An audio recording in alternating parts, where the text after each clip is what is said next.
Hi, to Africa Nicole Kali. Hello, diaspora, and welcome to Orinoco Bay in Alexandria. Formerly and still Piscataway territory, okay, Native American tribe in eastern Virginia and northern Virginia. The Pamunkey tribe lives here, the Algonquian Federation, the Iroquois Confederacy, all claim home to Orinoco Bay, where we're at right now. As you can see, there's beautiful things happening. Nice, water, scenery, and everything. How are we doing tonight? Good to see you, Tobu. Welcome to, decolonization. We're talking about the history of what was and the history of Alexandria until today. Did you know that the Algonquian people settled here over 10 millennia ago? 10,000 years. Remember I told you that archaeologists at Freeman Cemetery found different arrowheads, porcelain, clothing? Yeah, this is the story once again of those people that preceded the colonists that took over this area. So the waterfront changed due to capitalist ambitions, right, and the burgeoning slave trade. Both Native Americans and enslaved Africans were forced to fill in a lot of the wharf. The bay originally was on Lee Street. Now it's a mixture of Wolf Street and Lee Street, but it's been filled in at least half of a mile, so you can barely recognize it from its roots. 1749 was when Alexandria was officially founded, right? Before the Revolutionary War. And the waterways were as essential as the paved roads in that time. Actually, the ports in Alexandria were active until the 70s, so over 200 years. And as enslaved Africans came from Angola, Cameroon, and Congo, and Mali and Nigeria, the neighborhoods reflected both the free and the bound, right? The Berg, Cross Canal, and Fishtown. Berg and Fishtown being southwest of here, and Cross Canal being north. Some famous residents of the Berg, all-black Alexandria neighborhood, would be the first NBA player of black heritage, Earl Lloyd, in 1950, baby. Rock on. Yeah, there's some history for you. There's some positive stuff, even after everything that, the diaspora has experienced. Yeah, there's some incredible achievements and people to be highlighting, The Edmondson sisters also lived in Alexandria and were residents of black neighborhoods here, too. So crew members on the dock ships in, this Chesapeake Bay revolved between other port cities that also, unfortunately, sold Africans. Baltimore, as you know, is a major historic port city. A good amount of our kinfolk were sold and moved through there. Annapolis as well, on the eastern coast of the United States. Norfolk, too, in southern Virginia. All of these cities are part of the timeline of us being distributed throughout the Americas. And it's just kind of mind-numbing / blowing to think about, our people were a vital component of the infrastructure and everything that you see around you, right? And the future plans for this area. But our power politically was extremely limited, if not non-existent. Why? Because in the 1840s, a legal battle was being fought over privileges that we were going to lose once Alexandria was no longer part of BC, right? In 1812, as you know, the British came and burned the capital. As a result, Congress was thinking about how they're going to divvy up political power based on the region. And Alexandria was going to be considered long-term part of the District of Columbia. But in 1847, due to retrocession, becoming part of the Confederacy or Virginia once again. Black Lives Fear is a real. And we no longer have freedom of assembly, right? We no longer had certain labor rights because we weren't part of BC anymore. And we were once again considered enslaved. average of like 150,000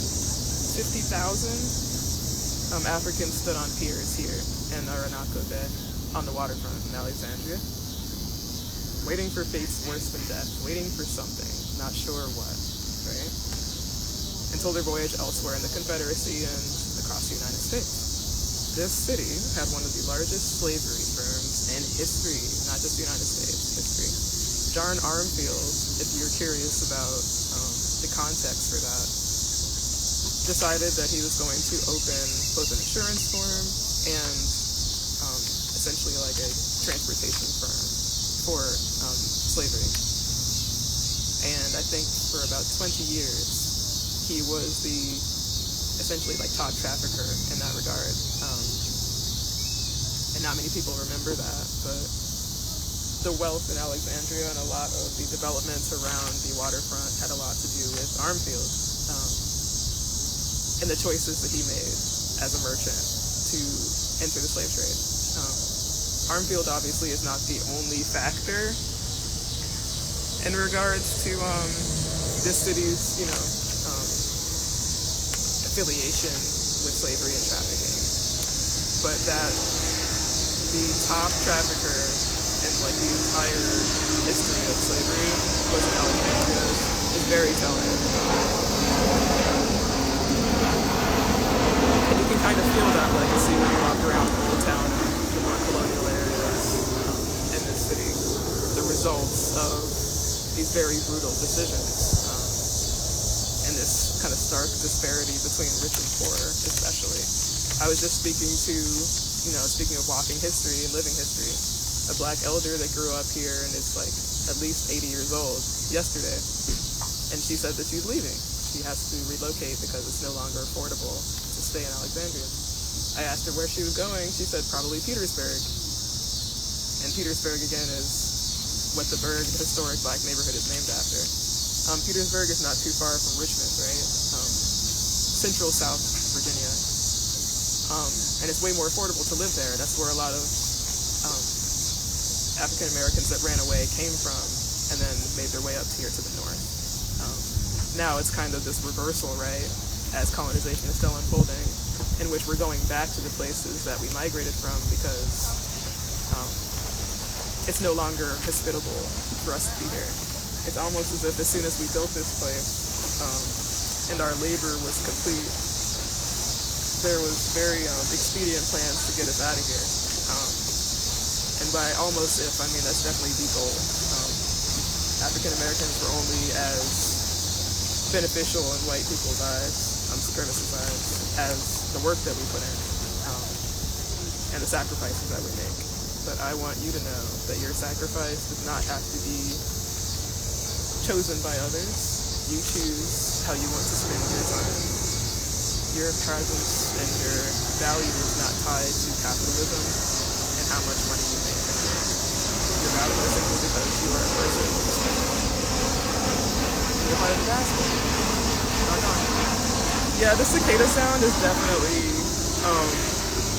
vibing in regards to like indigenous American history and like black people and this white noise and this simmering rage, as it were, about what happened to us, right?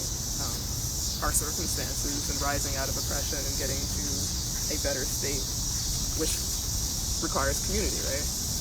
Before I get into shows and that kind of community love, I was telling my friend who's on the Rock the Diaspora crew that as someone who is femme and identifies as non-male, it's been a real fight in Rock the Diaspora and just as a woman in rock to be acknowledged, to have reciprocity, and be appreciated for what I do. Frankly, because black women's contributions were just seen as default and our sacrifices were just the norm. My efforts aren't really upheld, like when I put love and like mindfulness into my actions and lives such as this and spotlights, etc. I don't get that sort of attention back, not without some nagging involved or bringing it up, right? It's not really a smooth reciprocity for something that is just natural. It's something that I feel many black women and femmes and non-men have to actively create, as opposed to patriarchy, where attention and sort of this uplifting is naturally given to black cis men. It's almost as if you have to go out of your way, even though you're creating communities such as myself, to feel like you're part of community. And that's a really strange, surreal phenomenon, is making, space for others, but being excluded from the space, or kind of othered, or treated in an absent-minded way, when the whole point is, to engage with each other in a way that's very, hands-on and thought through, and not just casually thrown out, like Rock the Diaspora is about asking the hard questions and having difficult dialogue so that we can be closer to each other. I've been just struggling with the reality that many people that I'm creating this community for don't have much of a vested interest in consistently showing up for me and for other people like myself. That's fine, but that also means there's a schism, and they shouldn't really be fucking with Rock the Diaspora, right? Because as much as I love us and I'm doing this for us, even if people don't fuck with me, it's not really fair to gain from what I made, in this collective, but not put in, and I'll say that until the end of time. Thanks for those friends that understand where I'm coming from with that, and that let me know that they're here, because that is what sustains me and keeps this team going, and not just myself. The team being Paul Darnell, Wizard and Black, Jay Goodwin, Jazz Soul Metal, Kim Gill, Kim Metal Guitars, and Ali Bishop of Sound Frontier Music. If you want to get into the indigenous history of New York City, and what used to be in Central Park, Seneca Village, African-American community for about 30 years in the 1820s to 1850s period, you can check out the previous lives that we made. This has been a recurring running dialogue about, our past and our present and our future as African people. That's also what it means to be an Afrofuturist. Gonna have a podcast with My Name is Blue Sky very soon. Stay tuned. Cosmic Blue Ati. Because to be in the now is also to acknowledge what was and what will be. And speaking of what was, is, and shall be, Afrofuturist approach to music, right? We put on for shows that have happened, that are happening today, and happening tomorrow. Obviously highlight on our people, because that's what this is all about. But, we show love for artists everywhere. As long as you rock with the diaspora, we rock with you. So Wednesday, international first. Kickstart, that's 80s and 90s rock in Austria at the Viper Room. The only emo night ever in Toronto, Velvet Underground. Zaki in Egypt at the Hard Rock Cafe, Sharm. Sorry about that, y'all. Primus is on tour, so Coheed and Cambria are also touring with them. They were in DC on Wednesday, the Anthem yesterday. The Corats, Cinema Hearts, The Pie Shop in DC, HB Corridor. Kelly Pratt, hell yeah. North Carolina, Chapel Hill, Cave. Newark, New Jersey, so there's goth/rock industrial club called QXT's. Open mic night was last night. Whirlybird, Dino Expedition in Dade City, we're at Purgatory. That's in Brooklyn and Bushwick. Some other cool venues in Bushwick and Brooklyn, The Meadows, Brooklyn Music Kitchen, Bushwick, Public House. The Living Skins, Resider and Moment's Notice as well, were at the West Coast, Dante's, Portland, Oregon. Thursday, tonight, there is Mad Mess over in London with the Devil's Cabana Boys.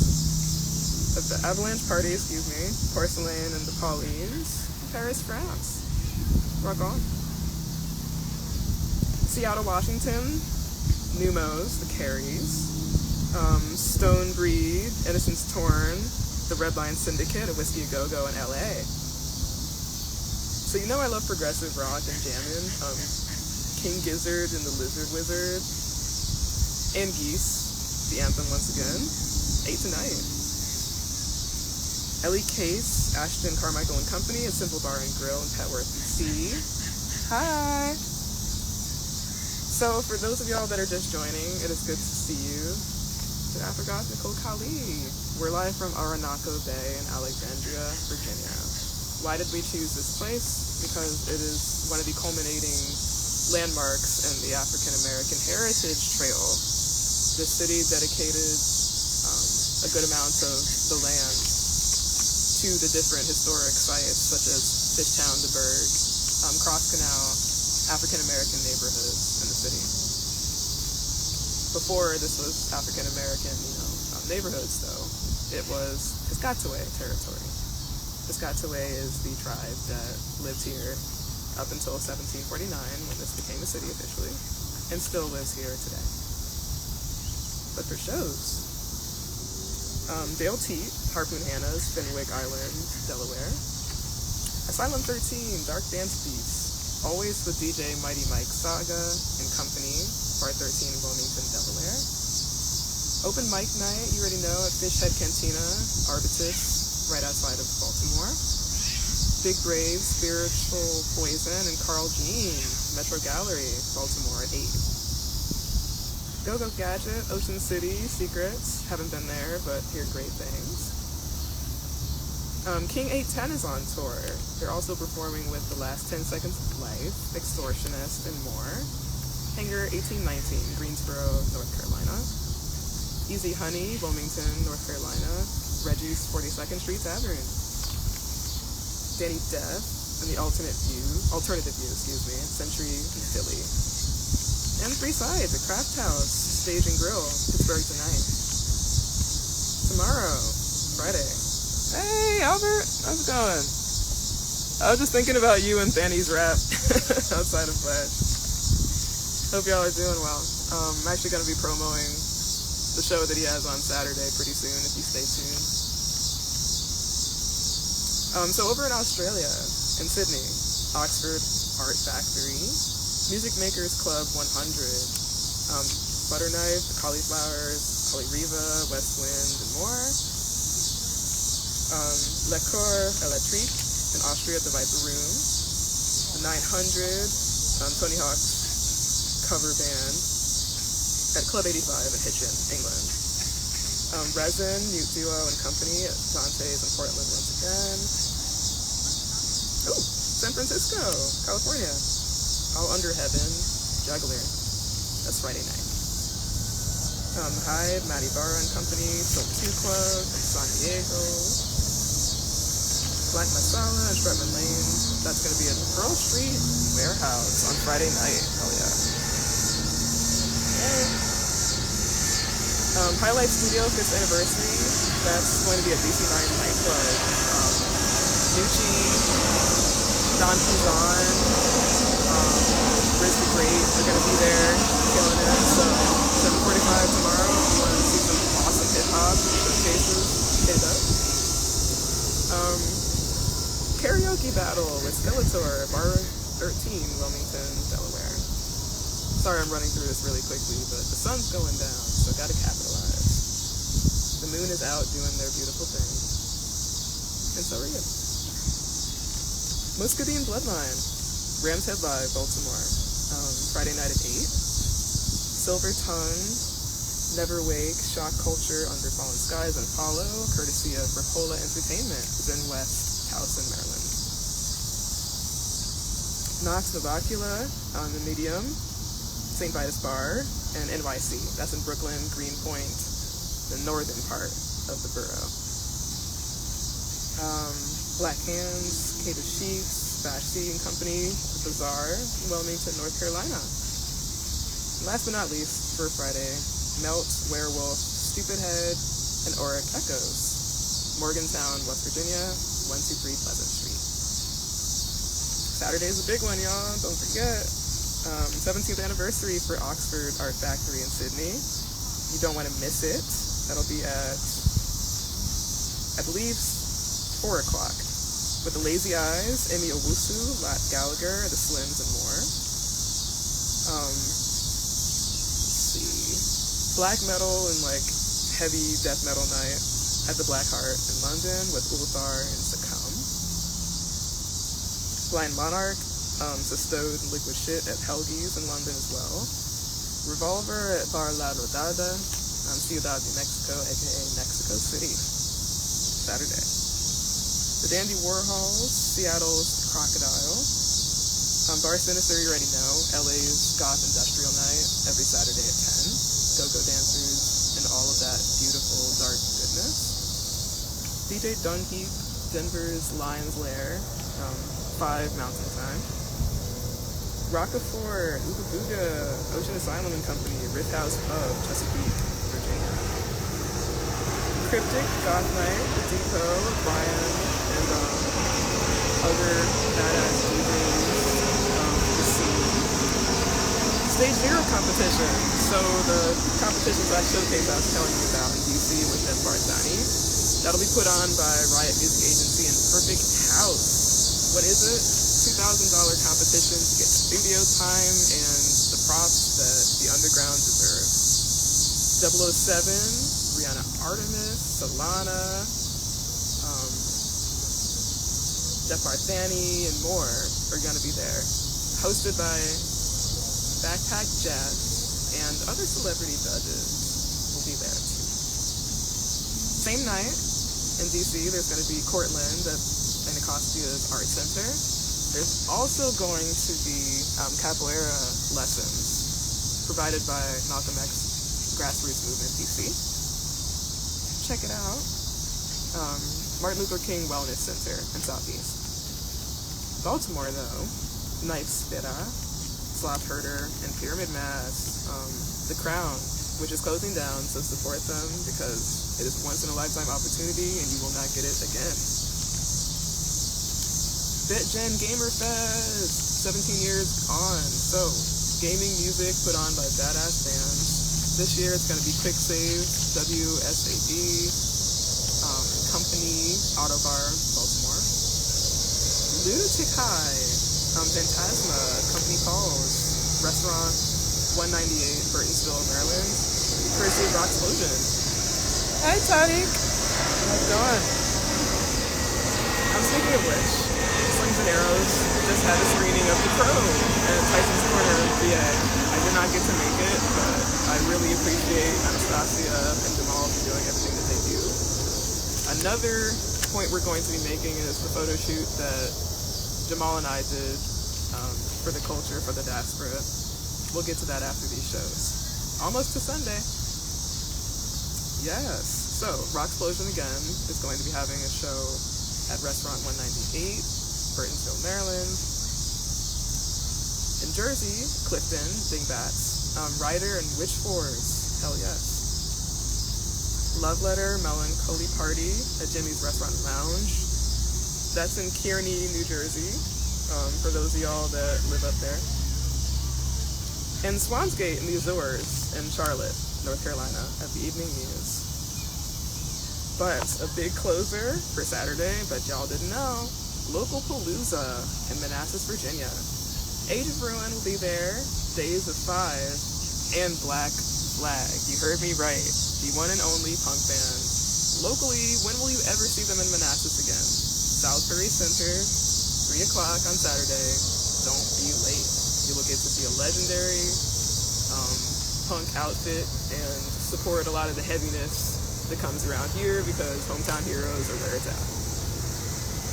Sunday then, IRESS, IRESS, and Sonata at the Black Heart in London. Other bands too. Ribbon Headaches Promotions with Funeral Chant, Antichrist, and Wish Even, High Top. Hard Rock Cafe in DC, Sunday.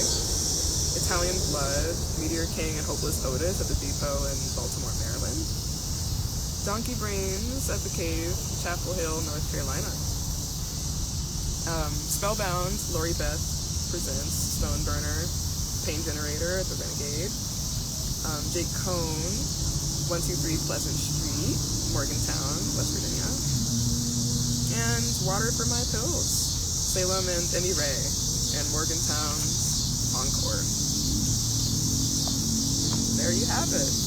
Shows of yesterday, today, tomorrow, and the day after that. Once again, we are here in Alexandria. When we look across the bay, we see NGM National Harbor. Let's see if we can actually get that on camera there. Yeah, you see the casino across the way? Virginia is like right across from Maryland. If you go to certain parts, it's like literally right there.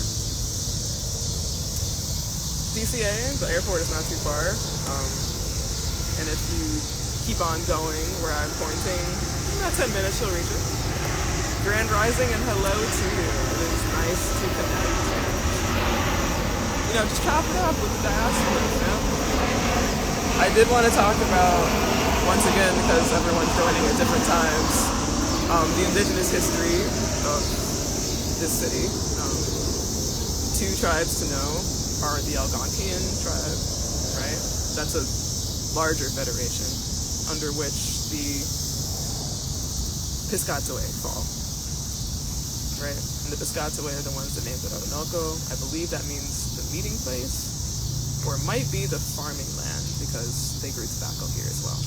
Tobacco itself is an Algonquian word. I believe it means something like the spicy crop, which is one of the most accurate words I've ever heard. If you know your indigenous New York City history, thank you for saying my hair is dope. Oh my gosh, you're so sweet.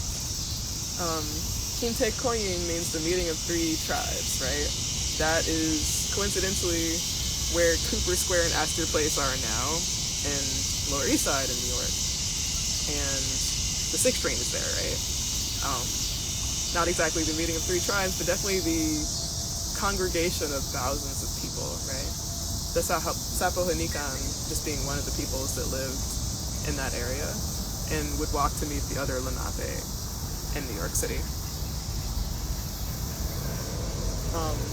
Like we said in the last live, and we'll say until, we peace out, you don't have to dig too far to find the real roots of the United States. Many times they were just buried and paved over for convenience because indigenous hands did such a genius job of molding the landscape, right, and weaving their ways through it to navigate.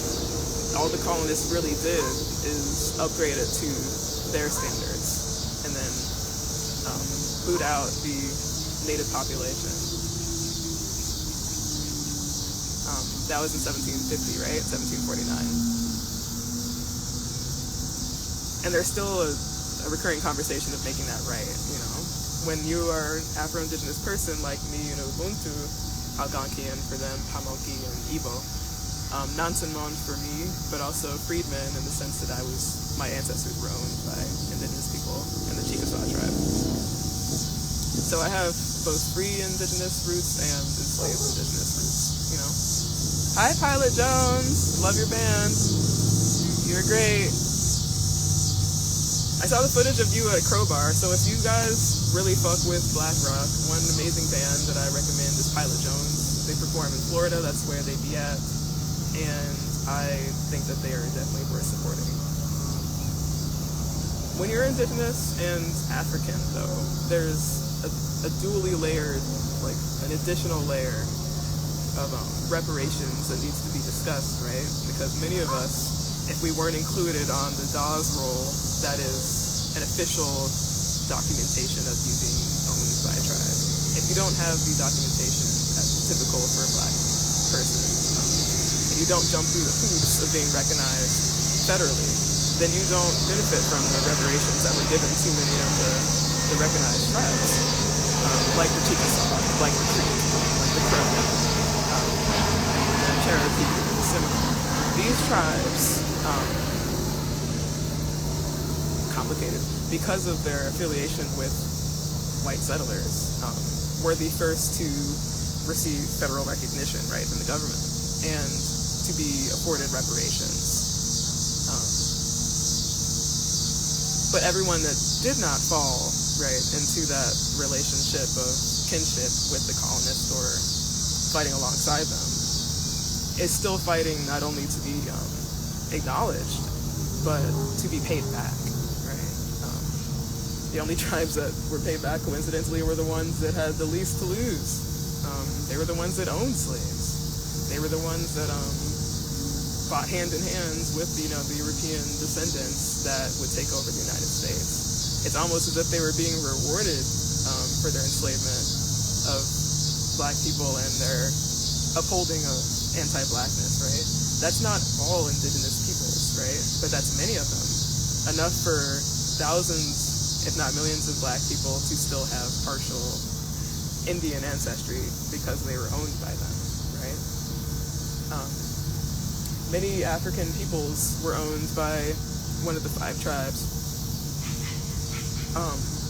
for at least a century or more. That is how they managed to expand and defend their territory, right? Was not just with the bolstered strength of, indigenous warriors, but also like African peoples that they forced to enlist and then put on the front lines against European people. There's an indigenous powwow September 21st, Zion, Illinois, at Dana Park. That is awesome. Thanks for telling everybody, fam. So this is the thing. In Rock the Diaspora, we definitely talk about any sort of collective diasporic experience to be had, right? One of those things, and I encourage all of us as African people in the diaspora, whether you are indigenous or not, to go to a powwow at least once.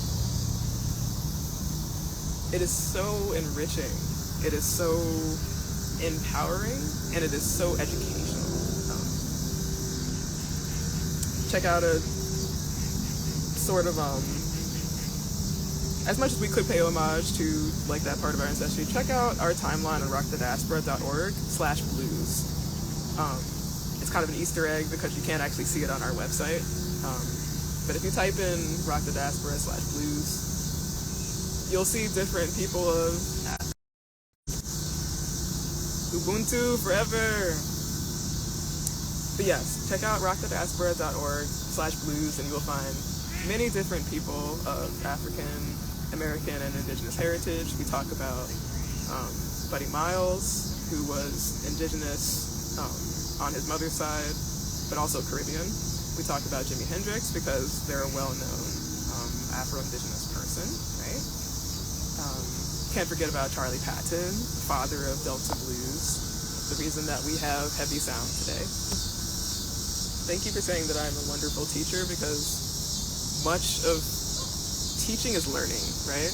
Like, if you don't go to learn and go out of your way to absorb knowledge, then you don't know how to convey that to other people, right?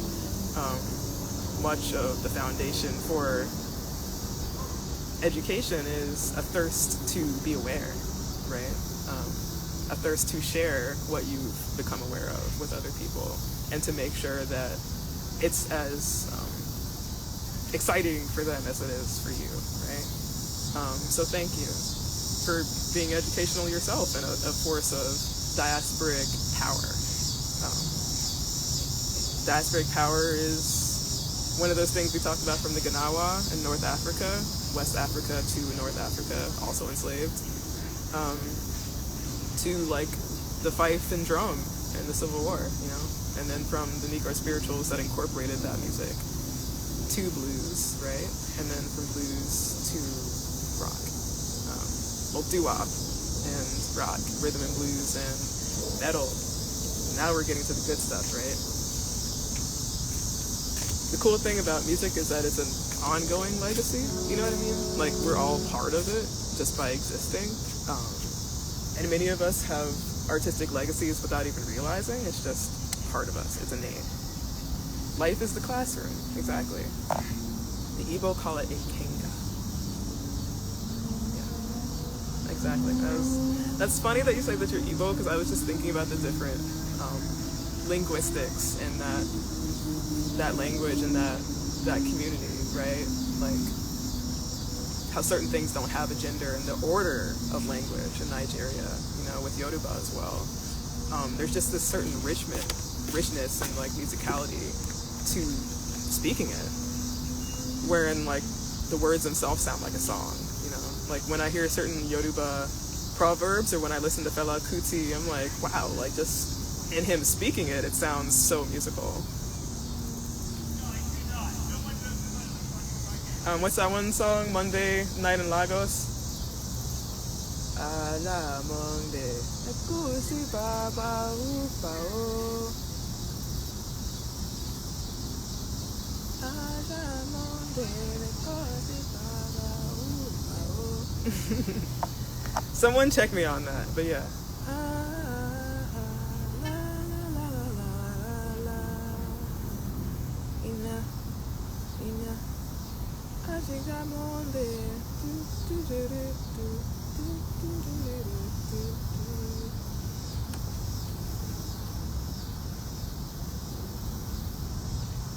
Yeah. And I was, you be on point. I was literally about to say.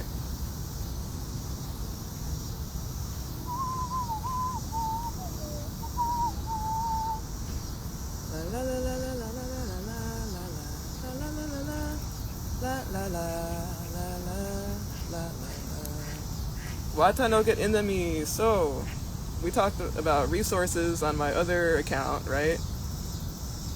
And just like how the wars for resources is what has defined human evolution, right? Unfortunately, and defined relationships between cultures is like the ferocious fight over goods, right?